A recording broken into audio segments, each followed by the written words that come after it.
So we're back with the second half of our conversation with Aunt Debbie, and this time we're going to find out just whether or not this super fan believed the allegations. You know which allegations I'm talking about. Take a listen. Yeah, I think he was very sheltered, and I think that unfortunately he learned early not to trust. And I think for any relationship, there has to be a modicum of trust. And when we look at the women he chose in his life, they were already celebrities. They were already women who had to deal with the same kinds of things he had to deal with in terms of Lisa Marie Presley. Right. You know, somebody he could really share that with, and he understood that she didn't have to be with him because she already had her own money via her dad Elvis. Right. So I think when he chose to be around people was people who didn't have to be around him because he was providing something to them. But before we go a little further, I want to go back. What is your favorite MJ song? My favorite MJ song.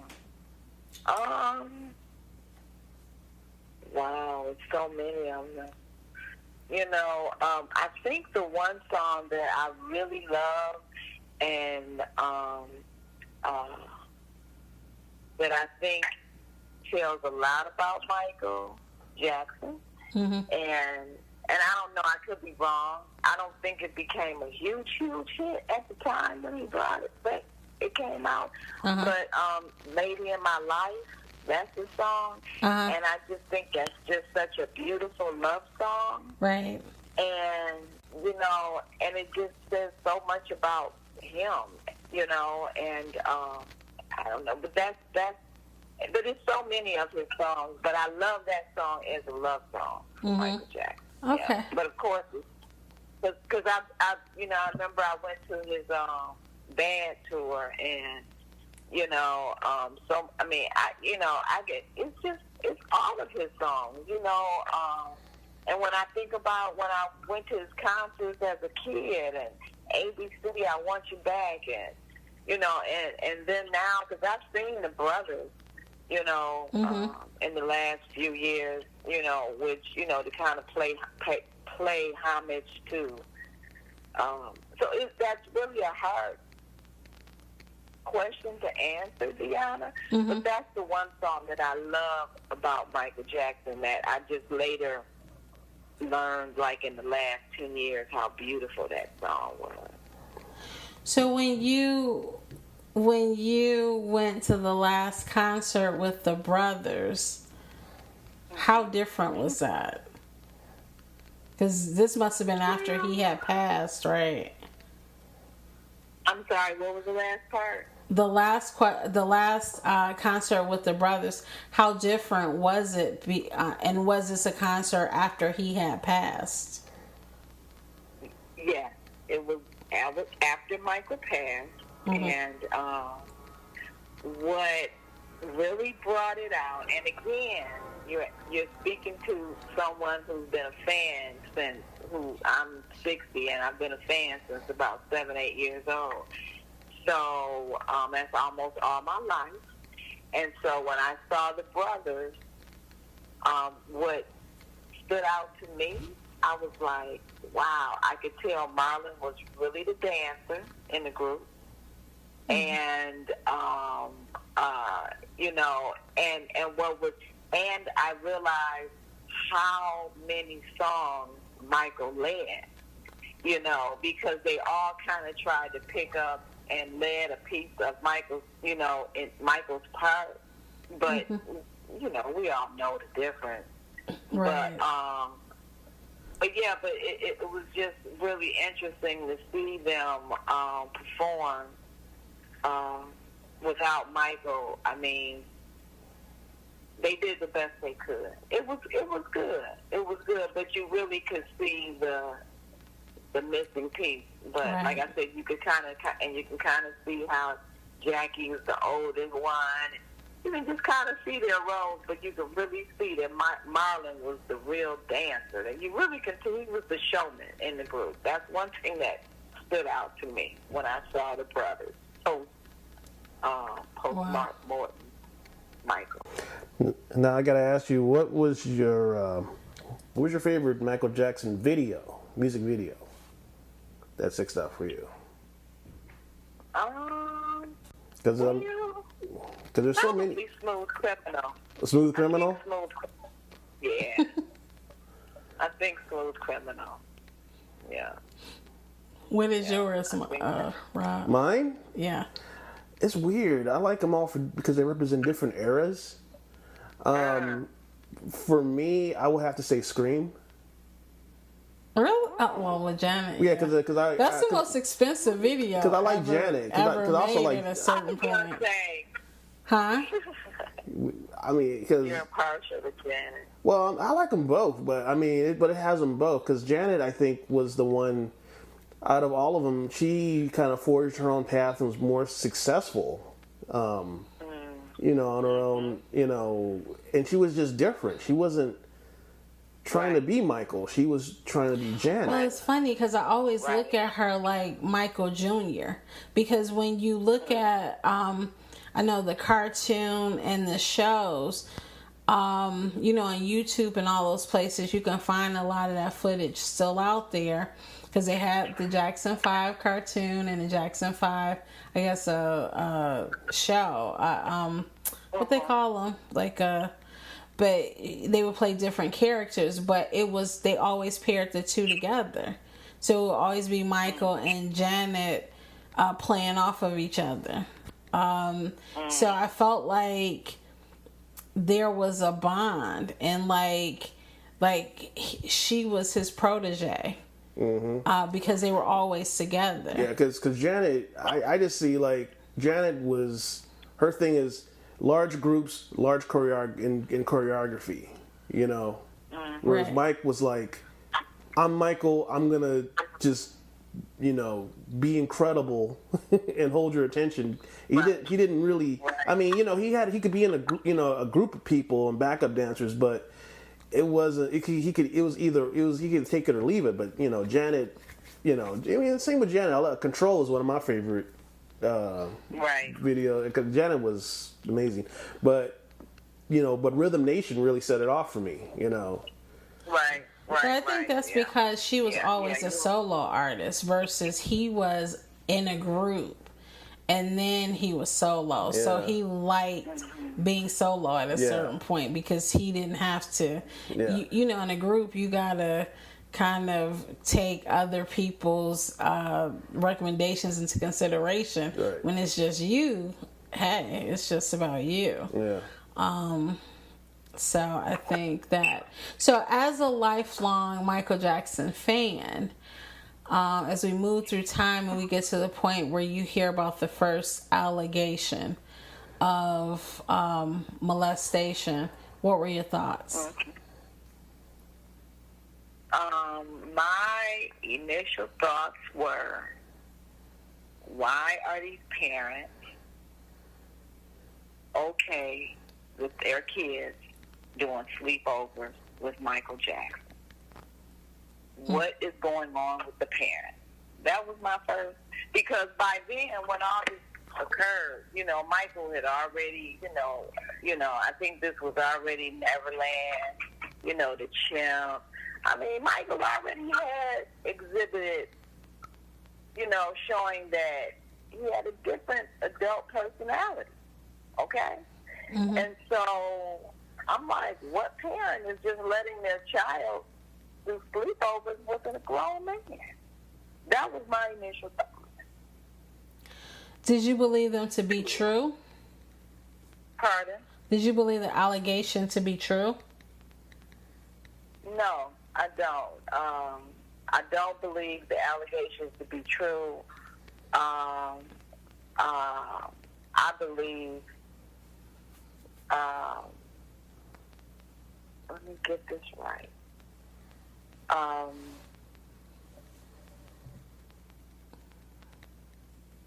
I think that Michael. I don't think that it was appropriate. Of course, I mean, as far as Michael is an adult, but again, I don't think that. Again, I just don't understand why families were okay with their kids spending a night with an adult male. Now, I guess my question you asked me, do I think the allegations are true? Mm-hmm. I don't understand why an adult man would want to have sleepovers with boys. Mm-hmm. I don't. But again, I think that knowing how celebrities are sheltered, and I don't know if this is sounding good, but I do believe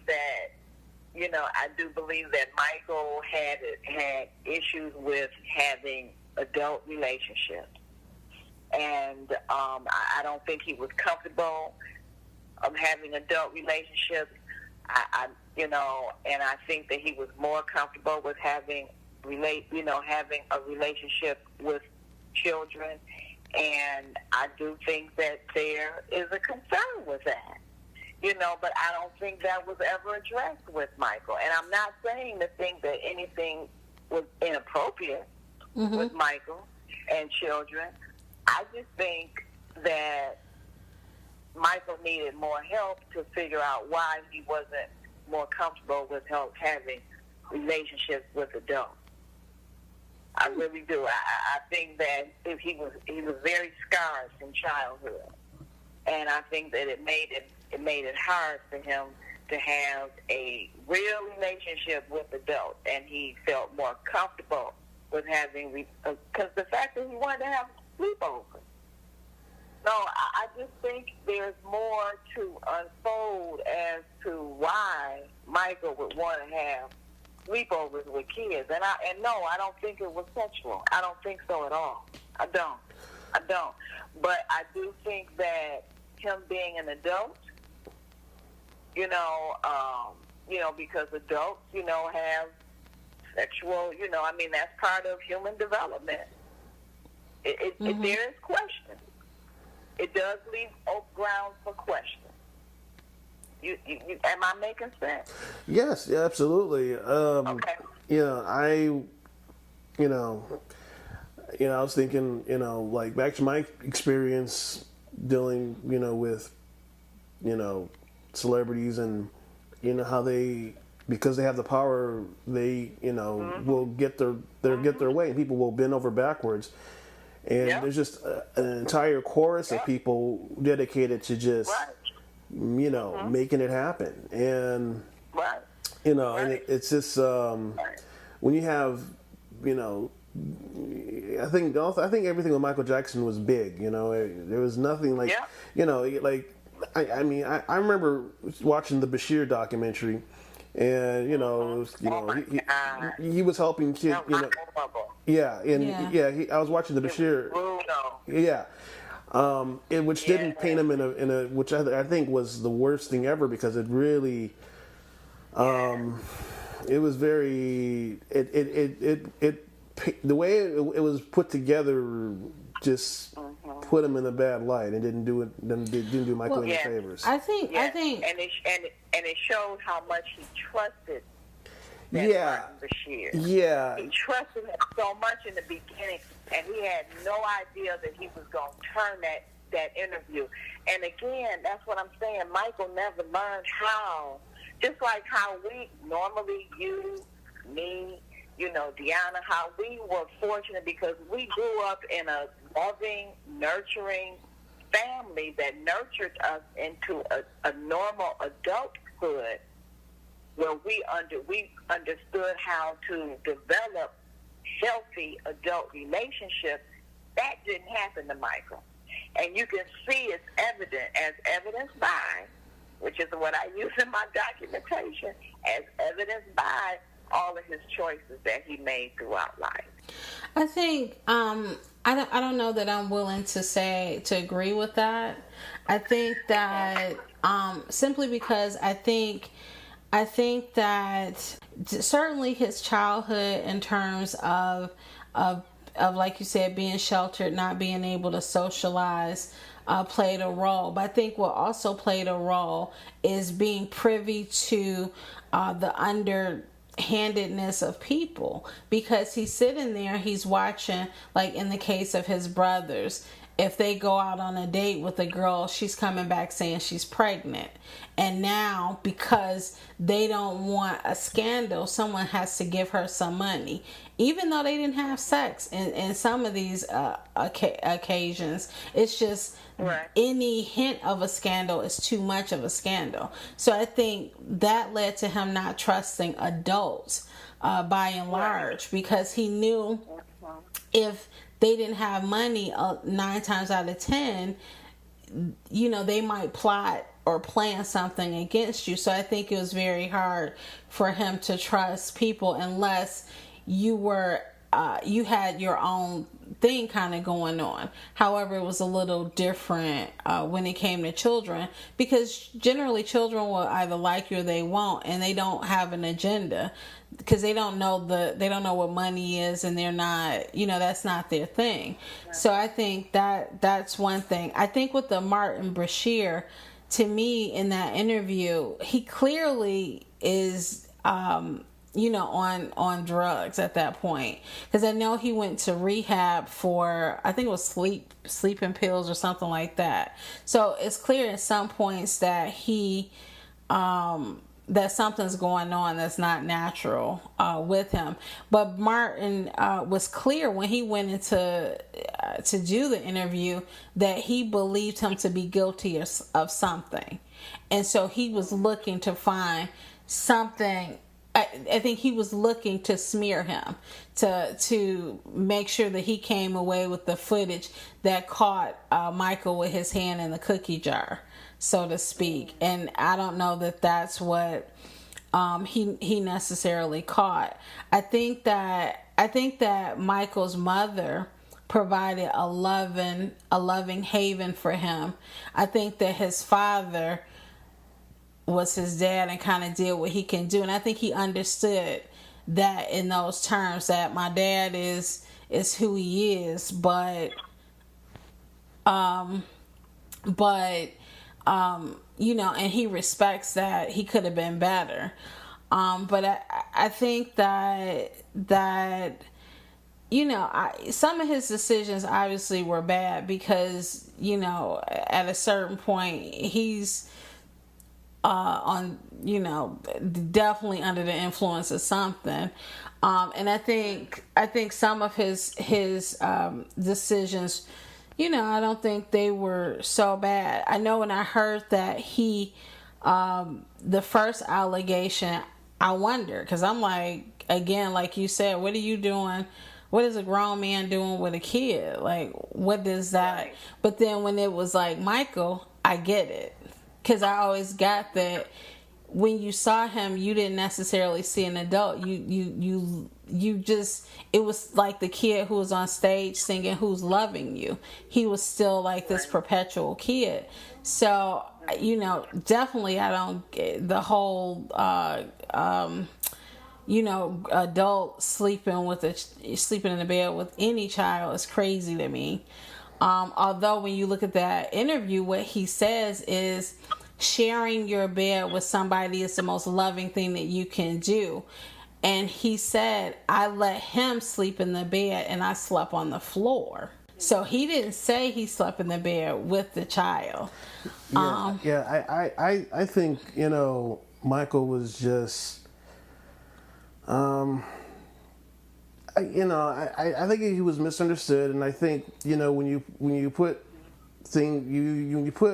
everything on the world stage to be analyzed and dissected, and you're trying to find, because it's crazy, and I see this all the time. I mean, how people like to build a celebrity up, and then we like to see them being torn down, and then we love to see comeback stories for some, and we like to see people claw back. Back to after we we took them down a peg, because it was a lot of things where the 80s he was I think the most famous he's ever been in the 80s, and I think the 90s. Right. You know, the 90s, I think, I noticed, I think there was, I wouldn't say there was he was just different. He wasn't the same Michael from the 80s as he was in the 90s. No. He looked different. He was doing different stuff. You know, it seems like even his look changed. You know, he went from, just you talk about the way he dressed, the original Michael to My Jackson 5 Michael to Michael in the 80s was wearing these, he looked very, very militaristic and had these, he looked like a general. And then it seems like in the 90s, he went for more like of a white shirt, open flannel artist type look. And then in the 2000s, I really can't, I really don't know what to call it. In the 2000s. Well, I think there's Michael pre the allegation and there's Michael post the allegation, and you definitely at a certain point can see the toll that the allegations took on them. Because like when you say the tear him down to build him up. So the first allegation was a big dent in the Michael Jackson legacy. And keep in mind, remember the Pepsi commercial when his hair caught on fire, which was horrendous. Right. I mean, they didn't even show us how bad that was, because I didn't know that he had got scalped basically, and that that when that the whole scalp part of his head went back, and that he could never grow that hair back. Like, that's something. But yet he donated all the money from, I guess, the lawsuit or whatever. He donated all that money to charity. But I just think that, going back to allegations, I think there's a pre-Michael and there's a post-Michael. I think the first allegation, once that was settled, he put that behind him. But I think that second one was really the one that killed him, because for a lot of people, the first one, the question was, if you're innocent, why did you pay the money? And I think a lot of people don't understand that celebrities are sued all the time for various different reasons, and they pay money all the time because it's cheaper for them just to pay somebody off than to go to court and allow their lawyers who are charging them $500 to $1,000 an hour, allow these lawyers to take up, to pay all of this money just to fight a nuisance suit. I'm not saying that they're accused of being pedophiles all the time. However, Sylvester Stallone was in a similar situation, and that his sister came to him after Rocky came out and was so successful, and allegedly she said to him, if you don't pay me a monthly stipend, then I'm going to tell the press that you molested me. And so for 40 years he paid her a monthly fee, so that because his lawyers advised him to, because they said if that comes out, it'll ruin your career.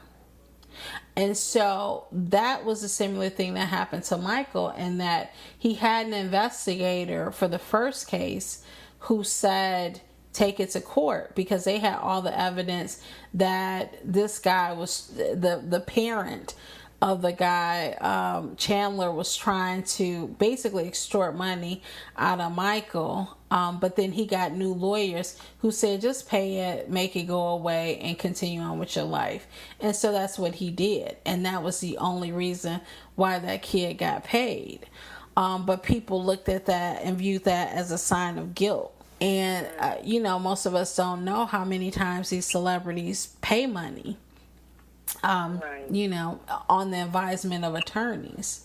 So, then he's hit with a second case, and he decides it's going to keep being a feeding frenzy if he doesn't take it to court. Because what a lot of people don't know is several other people tried to claim that they had been molested, and all those people were shown to be trying to extort money. So, but that's some of the things that we'll discuss on the podcast from time to time. So what do you think Michael's legacy is at this point? My answer is twofold for Michael's legacy is, of course, the video storytelling, before Thriller, he changed the whole face of what a video, he turned it into a story. They weren't like that. Because he put MTV on the map. They always talk about that. Before Thriller, MTV was nothing. And but then what I think is so interesting, because when I do look at like the Grammys or these little entertainers, but so much of them you see Michael Jackson's stuff. So much you see. He created so many. A lot of these moves, and so. I don't know. I think that of course, as the greatest entertainer ever, and his music is a legacy, because if you put in, like in Pandora, put Michael Jackson music, his music from A to B.